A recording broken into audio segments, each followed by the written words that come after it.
Hello, hello, ladies and gentlemen.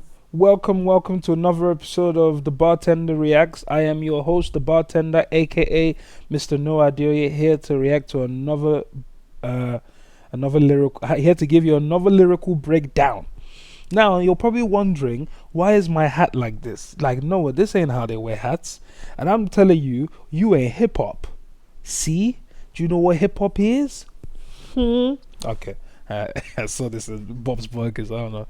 Basically, I felt like I needed to come in looking like a professor because I needed to come in and break down some bars for y'all. But I'm aware that I don't have a proper professor hat, so this will have to do for today, right? This is intellectual shit. Okay, let's go without any further ado. Mr. Jermaine Cole. When we last saw him, he was on stage somewhere apologizing. Now, let me give you a quick, let me refresh your memory so that you can understand why this Port Antonio is relevant, right? So, last time J. Cole was in the news, it was for backing out of the Kendrick Lamar versus Drake beef. Allegedly, J. Cole had, when Kendrick had dropped the first diss track at him and Drake, J. Cole had written a response where he had dissed Kendrick directly. And then a few days later, this happened. I'm so proud of that project, except for one part. It's one part of that shit that make me feel like, man, that's the lamest shit I ever did in my fucking life, right? And I know this is not what a lot of people want to hear. I know I can hear my niggas up there right now like, nah, don't do that. But I got to keep it 100 with y'all, right? I damn near had a relapse, right? Because y'all heard some shit that happened 3 weeks ago, however long it was. Y'all heard that bazooka that was dropped on the motherfucking game, right? So all of this time of me moving on my own accord, for the first time I was tested. Why am I tested? Because I got the world, and I got my niggas like, what you gonna do, Cole? My niggas like, big boy, I must have had 1,000. What you gonna do, Cole? I apologize. Sorry. Calls, oh my fucking God. Text flooded, I couldn't even answer my shit. Nigga, it's war time, right? Niggas wanna see blood. And I was conflicted because, one, I know my heart, you know what I mean? And like, I know how I feel about my peers, these two niggas that I just been blessed to even stand beside in this game, let alone chase. Alright, long story short, last time we heard from Cole, he was apologizing at Dreamfest to Kendrick Lamar for dissing him. Now, there were mature reasons behind it, and a lot of people understood, a lot of people gave him props and say, hey man, sometimes the bullet is not for you, and it's intelligent and emotionally mature to be able to move out of the way of the bazooka so that it can kill Drake, right, so to speak. So a lot of fans, especially Drake fans, felt that J. Cole, in a period where Drake was under attack from the whole industry, felt like Drake could have used some more support. And with that being said, the main issue that came out of that whole thing for J. Cole is that people said you can never call yourself the number one of your generation again. You might say you're number two or you say you're three, but you're not number one, because Kendrick sunned you so hard. You apologized. That's not exactly the truth, but that's people always say Charlemagne the God on the Breakfast Club always says nobody cares about the truth when the lie, because if the lie is more entertaining. So nobody really cared about the fact that he's doing this genuinely, because he's like, yo, I'm not even involved like that. Why am I beefing? Let me pull out. So J. Cole, in his usual style, came out with some more, with another lyrical brilliance. So I'm going to break this down for you, specifically the last verse where he addresses the Drake-Kendrick beef. And I'll break it down, give you my thoughts, and then we'll wrap up and be out of here. If you watch these, you probably notice that I have the same outfit. That's why I've changed the hat style 3 times. I've done 3 videos back to back, right? So, thank you for being patient. Without further ado, let's go. All right.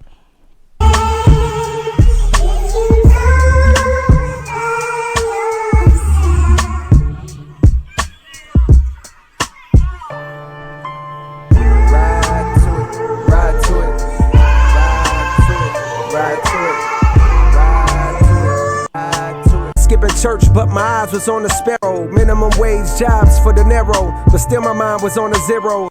Minimum wage job. Right. I know for a fact I cannot get away with just playing this much, so I'm going to I'm going to read the lyrics here. So read along with me.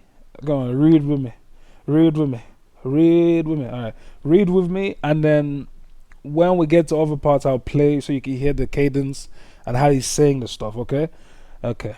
This is a new channel, but we ain't trying to get all these copyright writers. But anyway, young Jermaine walked the straight and narrow.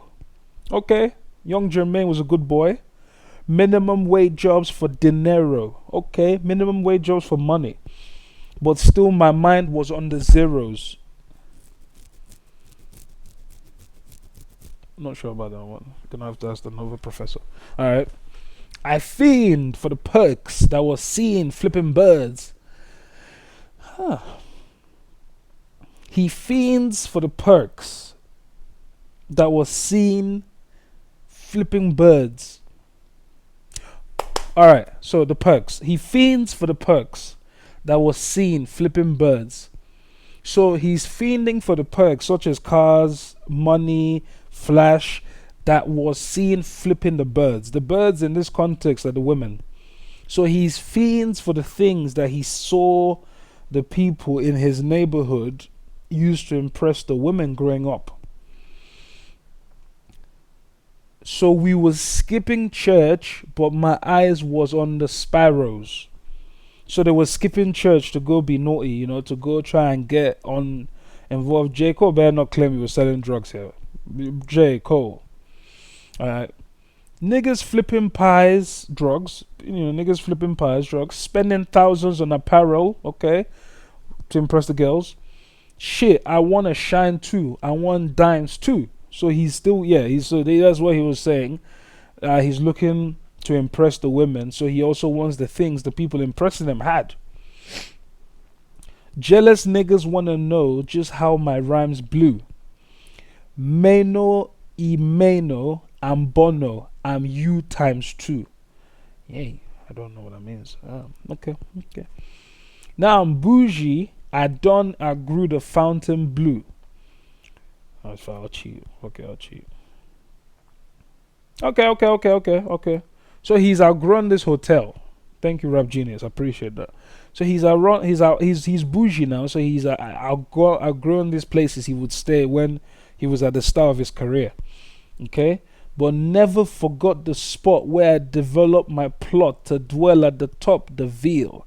But he never forgets the place, which is the Ville, that he was sitting at, planning on how he was going to take over the game, take over the industry, take over the rap thing. Cool. Now let me hear you. Okay.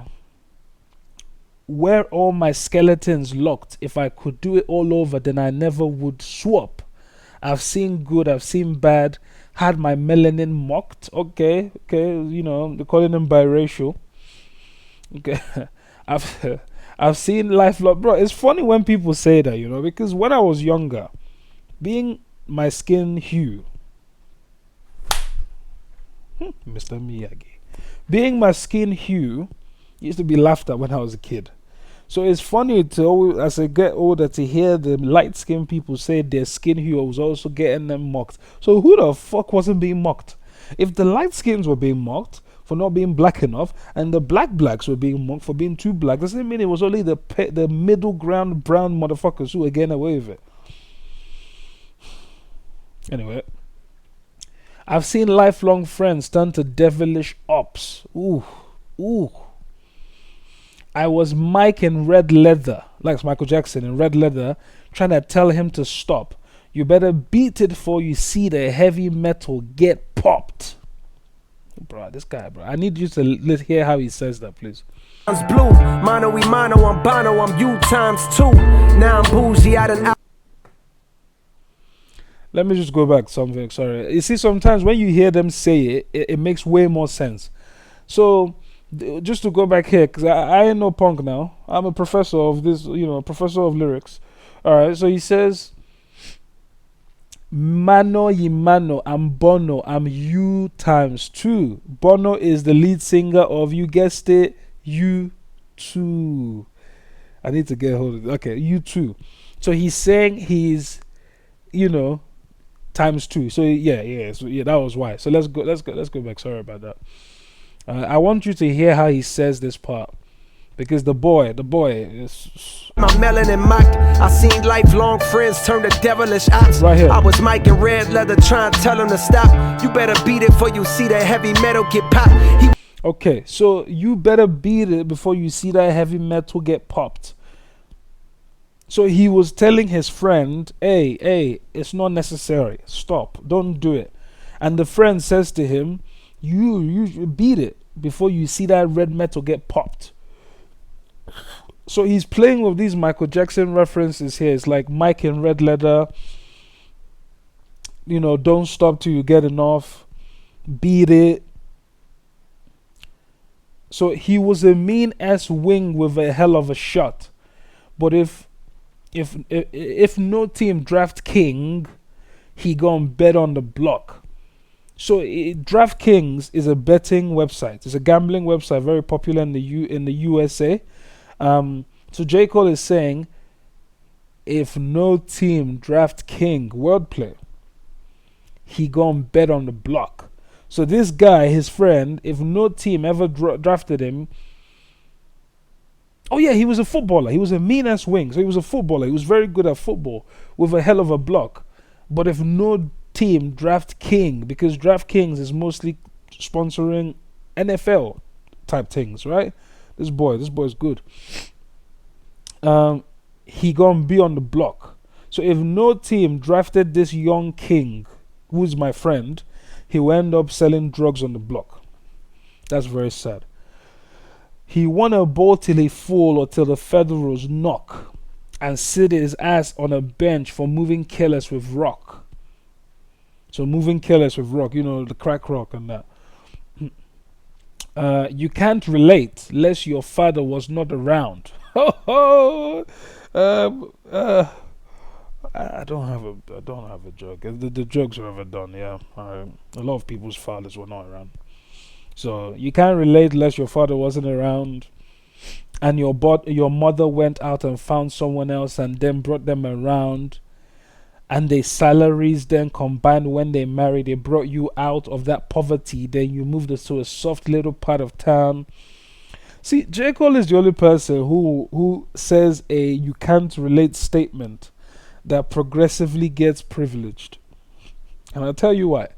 So J. Cole starts by saying you can't, normally they're like, oh, you can't even relate unless you saw your grandmama slacked out on the stairs with a needle in her arms, or you saw your uncle become a man because Maya Angelou. They always say you can't relate and then say some dark shit.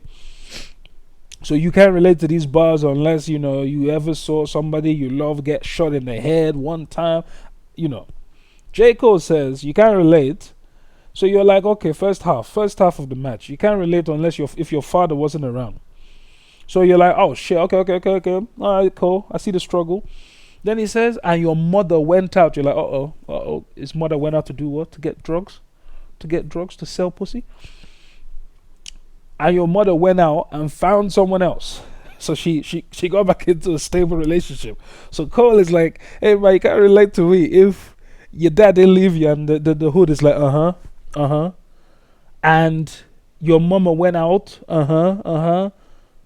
and she got back in a stable relationship. Oh, alright. And then people step back a bit like, alright, okay, we stop relating. But if it gets better, he's like, and found someone else and then brought them around. Okay, so they brought them around and they did what? They abused you. They say selling drugs in the house. They were cheating on your mom. What? And their salaries then combined when they married, they brought you out of that poverty. Oh, so your mom went and found better and did better for herself. That's a fucking amazing thing. But it's only J. Cole who will take you along such a ride. Okay, all respect, Cole. Okay, so that when you back in the hood, you feel awkward about it now, and your confidence start to drown. But the rapping gave you some positive thoughts, so you jot them down. Okay, so first verse, he's telling us about his life, growing up. Okay, let me just see. I don't want to leave you guys here for. Okay. So there's two verses. Perfect. Okay, so this is second verse. We'll react to this one properly. Okay. Was a ride to it, ride to it. Y'all niggas ain't stopping me. No, Y'all niggas ain't stopping me. no, they Y'all not. niggas ain't stopping me. No, they not Y'all come. niggas ain't stopping me. Y'all Except Kendrick niggas ain't stopping me. and TDE. Y'all niggas ain't stopping me. Y'all niggas. I'm scaling heights higher than. Okay, so Benjamin Button Cole flows, reverse time to find deliveries good as mine. You gotta search primes, respect. I'm scaling heights higher than birds can perch, so he's at the top. Hi, this is what Kendrick had issues with, bro. Alright, no more Kendrick mentioning this. It's impossible. Trying to be something, hoping that peace comes to my cursed mind. Okay, one thing's for sure, that I've matured from my first rhyme. I learned long ago you can't please them all and it hurts trying. Okay, and so now if you do your histories a bit, you remember one of Cole's first songs, "Let Nas Down," J. Cole. So remember one of his first songs. Freedom of jail clips. My niggas thought it was worse, but it was pictures I saw. I'm not gonna bother. I'm sorry, I'm not gonna bother. But basically, that's one of Cole's first verses, "Let Nas Down," where he was saying he felt like he let the legendary rapper Nas down in the way he was approaching his lyrics. And I think Nas and other people have told him over the years that, hey, bro, you cannot impress all these people. You gotta pick yourself. And which is what he did in the battle. He said, he says, "I choose me, I'm sorry." Okay. In the game where all you've got is your name, like Dirk, I'm smirking at niggas trying to besmirch mine.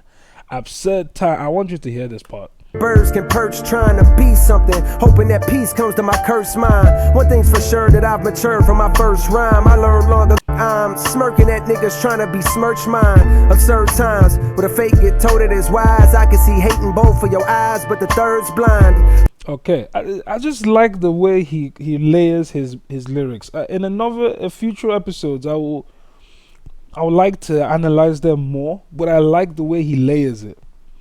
I like the way I still have this hat on, broski. I keep it. Fuck it. All right. So this is where it gets pertinent. So stay with me.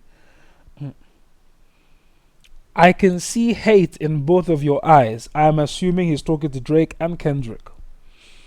But the third's blind. So the third eye is not seeing clearly, which is the one usually here. Right, the YouTubers call it pineal gland. I call it I call it I don't know. I call it it's not there. So I can see hate in both of your eyes, but the third is blind. The third eye is usually what gives you wisdom. So he's saying I can see that there was no wisdom present. So you search lines, but you struggle, which explains the puzzled look on the dull face as the word finds. I hate what raps become, but like he's saying you're searching on your path for the worst thing you can say about each other, but in reality you guys are puzzled because you probably even shouldn't be doing this. The war is bigger than what you're doing. I hate what raps become, but like do not disturb signs, can't knock it off if I see it's about the dough. So he's saying if I realize that it's about money, then okay, I can't really knock the fact that you guys went toe to toe, because I guess if you're gonna make some peas, might as well make some peas. Peas is English slang for money, by the way. P's and Q's, you know. They instigate the fuckery. This is about the media. They instigate the fuckery because it's profitable. Joe Budden famously said on very good weeks during the Drake Kendrick beef, he made at least $1 million. I don't know if it's true, but they made good money from that period. But singing "Stop the Violence" tunes when dudes in hospitals. So the rap fans love to say, oh yeah, let them go at each other. This is hip hop. This is hip hop. This is hip hop. Until, you know, somebody, what did Kendrick say? They fake it for view, they fake it for likes and digital hugs. Till somebody dies, they turn into nuns and say, "Pray for my city," right? So that's similar. It's like, okay, you guys really want to see violence until Drake's bodyguard gets shot outside his house, Rick Ross gets punched in the face, and now everybody said, no, we wanted peace. This is peace, please, please. All right. But singing "Stop the Violence" tunes when dudes in hospitals, I pulled the plug. Okay, so relating to the hospital line, I pulled the plug because I've seen where that was about to go. So once again, he's reiterating that he left the beef because he could see that the consequences that were going to come out of him participating were far more than he was willing to take. They wanted blood. They wanted clicks to make their pockets grow. That's the media. It's literally true. They see this fire in my pen and think I'm dodging smoke. It's a nice, what's that thing called? A juxtaposition of two ideas. They see the fire, but they think I'm dodging smoke. So so he's using two different meanings to come together. So they see the fire in his pen, so they can see that he's killing it. Everybody is saying for the last few years, Cole has been the best rapper before this whole beef. But they think I'm dodging smoke. Smoke is also means fight.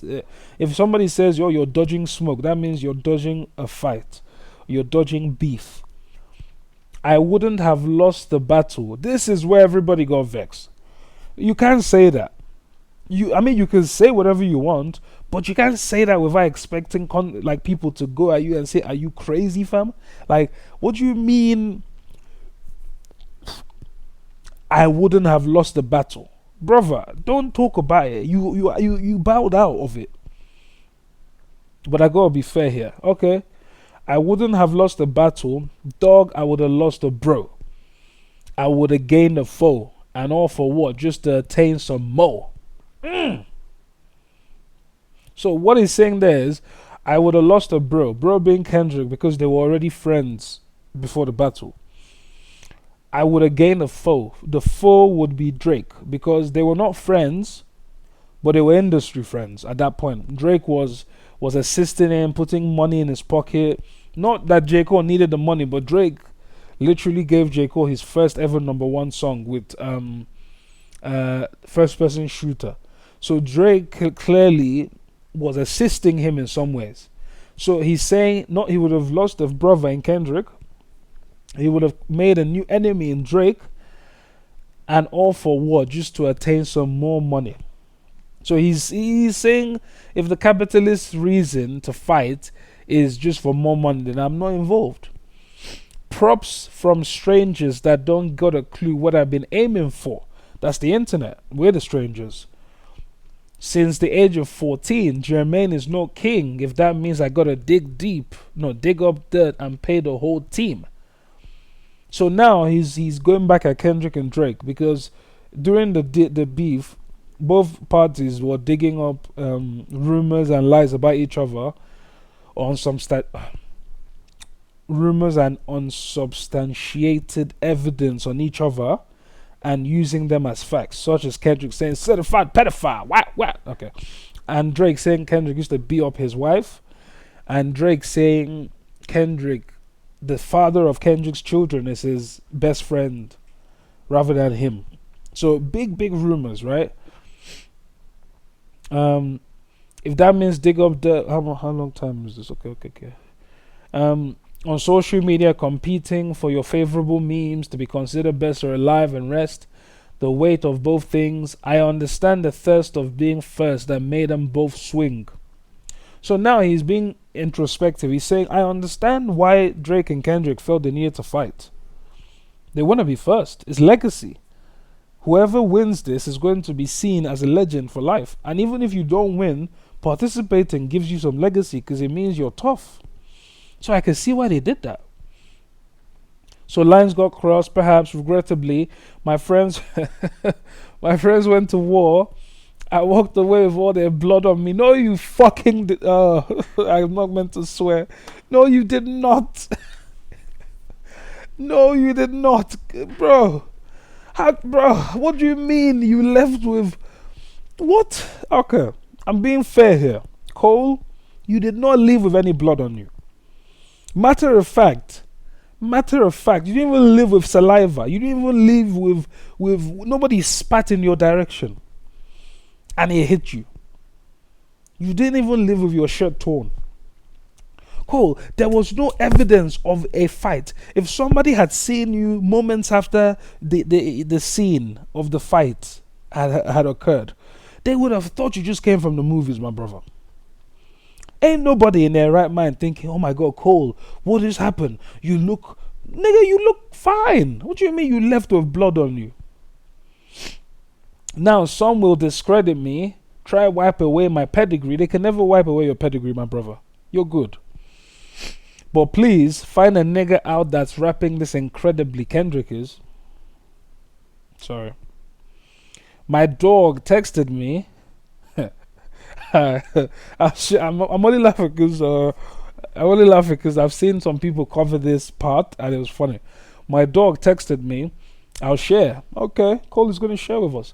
The words he said to me: if you refuse to shoot the gun, if you refuse to shoot the gun, don't mean the gun ain't deadly, right? So if you refuse to shoot, it don't mean the gun ain't deadly. Technically, yes, this is very true. This is very true.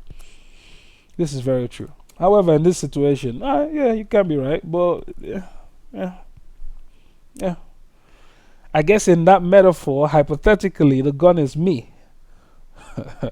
I text him back like, guess a gun ain't what I'm trying to be, my nigga. Okay, so J. Cole, listen, I'm not going to read the rest, right? Okay, actually, I'll keep going. They stripped me of my spot and now I'm finally free. My nigga, they say I'm picking sides. Hey, don't you lie on me, my nigga, then start another war. Drake, you'll always be my nigga. I ain't ashamed to say you did a lot for me.